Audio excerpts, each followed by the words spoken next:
আসসালামু আলাইকুম সম্মানিত ভিউয়ার্স, কেমন আছেন? আশা করি সবাই ভালো আছেন। আমি Mohammad Mahbub Hasan Dipu, fish and poultry খামার কুমিল্লা ফিশ থেকে।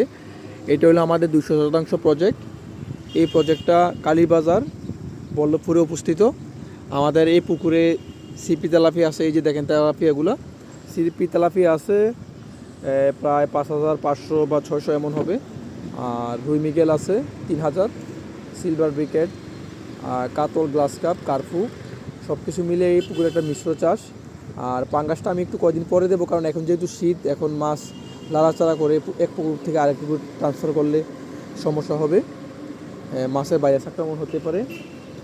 তাই আমরা পাঙ্গাসটা একটু গরমের যখন সিজনটা আসবে তখনই প্রথম অবস্থায় দিয়ে দেবো ইনশাল্লাহ। আমাদের পুকুরে আমরা মিশ্র চাষের পাশাপাশি এখানে গোলসা মাছ দিয়েছি 67,000 ফিঙ্গার সাইজ।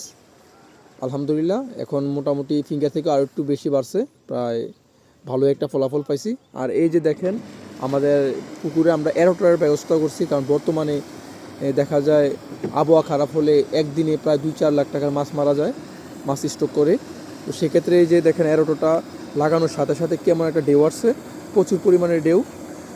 এই ঢেউয়ে কিন্তু প্রচুর পরিমাণে অক্সিজেন সরবরাহ হয় পুকুরে, তার ফলে কিন্তু মাছ দ্রুত অক্সিজেনটা পায়, মাছ তেমন একটা সমস্যা হয় না যতই আবহাওয়া খারাপ হোক। আর মাছের বৃদ্ধিও মোটামুটি আলহামদুলিল্লাহ ভালোই থাকে, বৃদ্ধিতেও বাড়ে আর মাছ দৌড়াদৌড়ি করতে পারে, এই জন্য মাছের বৃদ্ধিটা ভালো আসে আলহামদুলিল্লাহ। এই যে দেখেন কত প্রচুর পরিমাণে ঢেউ, প্রচুর পরিমাণে। এই যে দেখেন, আপনারা যারা মাছ বাসে মাছ মারা যায় এমন সমস্যার সম্মুখীন, তারা এমন একটা এরোটর ইউজ করতে পারেন। আমিও এই এরোটরটা ইউজ করি। আমাদের এই পুকুরে চারদিকে ওয়াল আছে, এই কারণে আমরা ডাবল স্পিড এরোটর ইউজ করতেছি। আর যাদের ওয়াল নাই, একটু পার ভাঙার সম্ভাবনা থাকে, তারা যদি পারেন কার্পেট দিয়ে দিবেন, আর না হয় পনসার যে এরোটরটা ওই এরোটরটা ইউজ করতে পারেন। ওই এরোটরটা তেমন একটা ঢেউ তোলে না, কিন্তু অক্সিজেনের স্বল্পতা পূরণ করবে, মাছও মারা যাবে কম। এই যে দেখেন এরোটর। আর আমাদের পুষ্কুনি ওইদিকে মোটরও লাগানো আছে, পানি বৃদ্ধি করা হয়।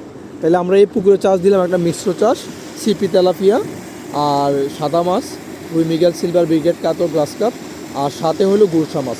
গোলসা মাছ দিয়েছি 67,000। তো আজকে এই পর্যন্তই। মাছ চাষ সম্পর্কে জানতে অবশ্যই আমার পেজটা ফলো করে রাখবেন। আর যারা মাছ চাষ করে তেমন একটা লাভবান না, ইনশাল্লাহ আমার পেজটা ফলো করে রাখবেন, ভালো কিছু জানতে পারবেন। আসসালামু আলাইকুম ওয়া রাহমাতুল্লাহি ওয়া বারাকাতুহু।